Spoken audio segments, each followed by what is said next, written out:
Hello, good morning. कैसे हैं आप लोग? मैं जैसे श्वेता दीक्षित आपका अपनी हिंदी क्लास में स्वागत करती हूँ।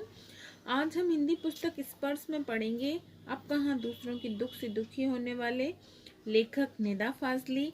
तो सबसे पहले हम लेखक का जीवन परिचय पढ़ेंगे। इसमें हम जानेंगे कि लेखक ने किस तरह से अपने जीवन का यापन किया और उनके माता पिता कौन थे और उनका जन्म कहाँ हुआ।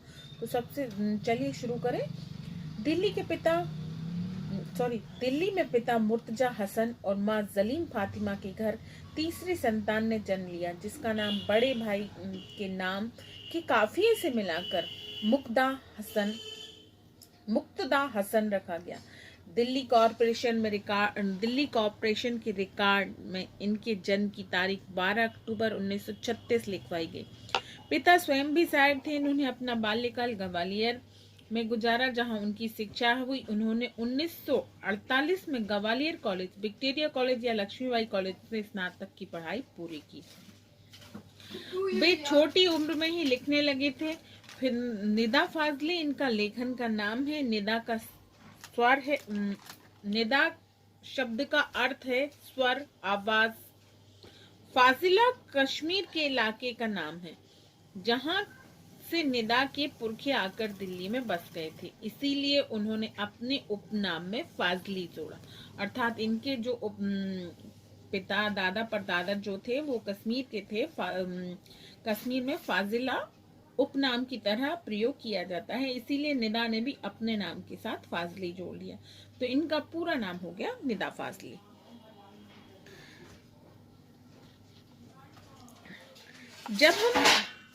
जब वे पढ़ते थे तो उनके सामने की पंक्ति में एक लड़की बैठा करती थी,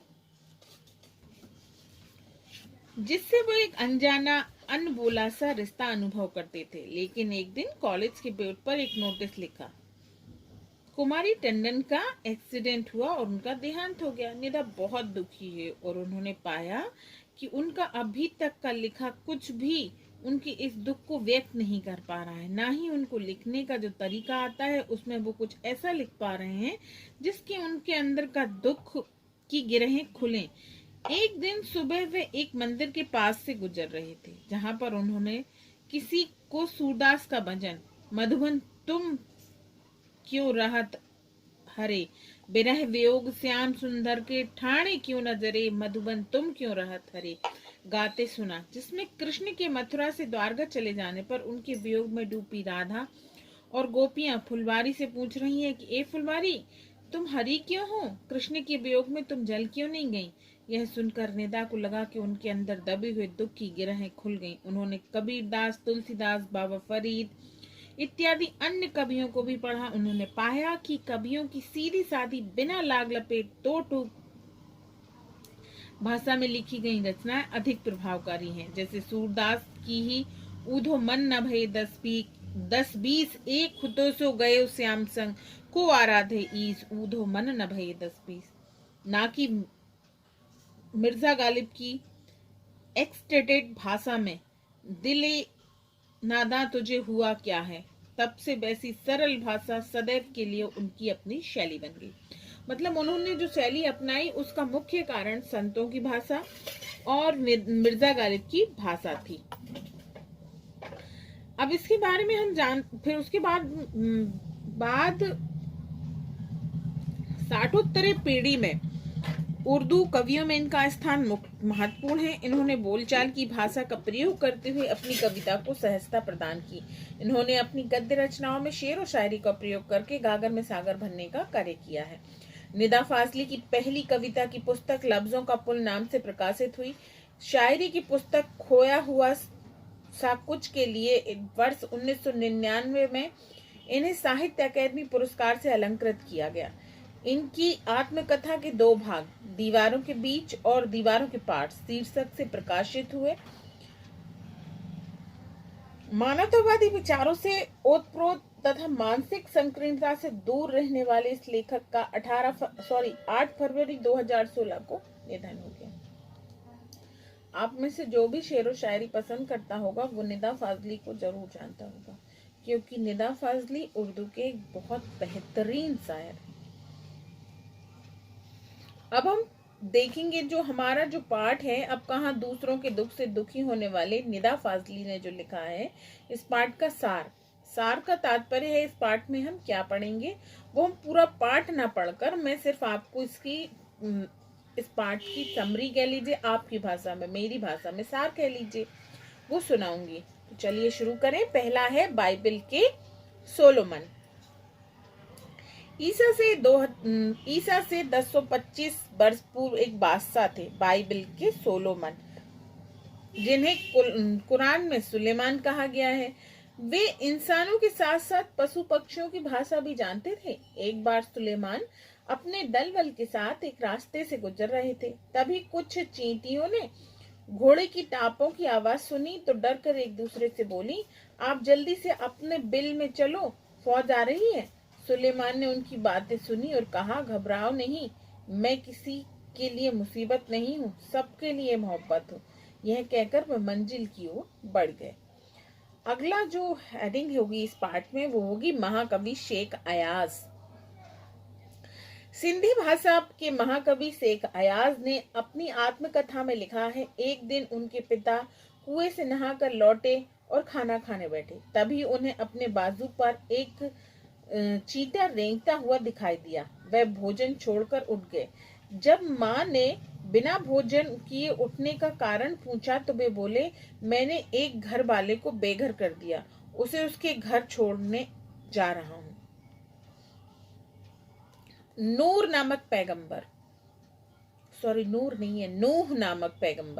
बाइबल के दूसरे पावन ग्रंथों में नूह नामक पैगंबर का जिक्र मिलता है। ऐसा कहा जाता है कि एक बार नूह के सामने एक घायल कुत्ता आ गया। नूह ने उसे दुत्कार दिया। दुत्कार सुन कुत्ते ने जवाब दिया, ना मैं अपनी मर्जी से कुत्ता हूँ, ना ही तुम अपनी पसंद से इंसान हो। सबको बनाने वाला ईश्वर ही है। नूह ने जब उसकी बात सुनी तो बहुत दिनों तक रोते रहे। महाभारत के अंत तक युधिष्ठिर के साथ देने वाला भी एक कुत्ता ही था। दुनिया के अस्तित्व में आने का वर्णन विज्ञान और धार्मिक ग्रंथों में अपने अपने तरीके से मिलता है, परंतु यह सब जानते हैं कि पशु पक्षी, मानव, नदी, पर्वत, पहाड़, समंदर आदि सभी का इस धरती पर समान अधिकार है।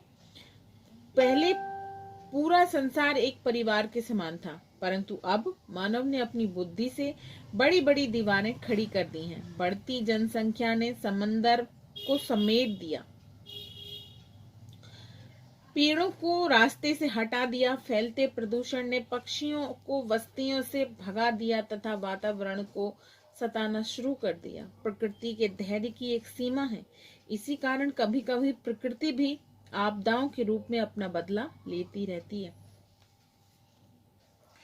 लेखक की मां द्वारा दी गई सीख व ग्वालियर की घटना। लेखक की मां सदैव कहती है कि सूरज ढलने के बाद पेड़ों से पत्ते मत तोड़ो, दिया बाती के वक्त फूलों को मत तोड़ो, दरिया पर जाओ तो उसे सलाम करो, कबूतरों को मत सताओ, वे हजरत मोहम्मद के अजीज हैं, मुर्गे को परेशान मत करो, वह अजान देकर सबको जगाता है।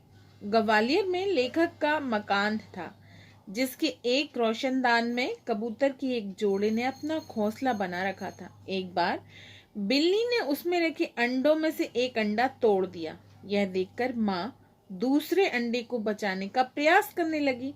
तभी माँ के हाथ से वह अंडा गिरकर टूट गया।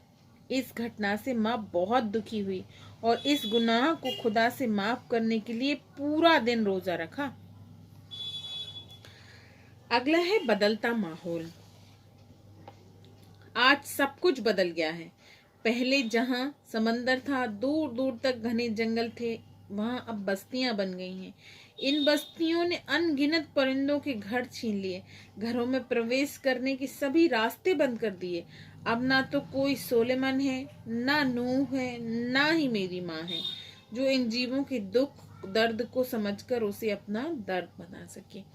मतलब लेखक ने जो बोला है, उन्होंने ये जो पाठ लिखा है ये उन लोगों को समर्पित है जो दूसरे के दुख को अपना दुख समझकर उनके साथ दुखी होते हैं। उसमें उन्होंने कुछ प्रसिद्ध लोगों के नाम लिए हैं, जैसे सोलेमन है, नूह है और लेखक की खुद की माँ है।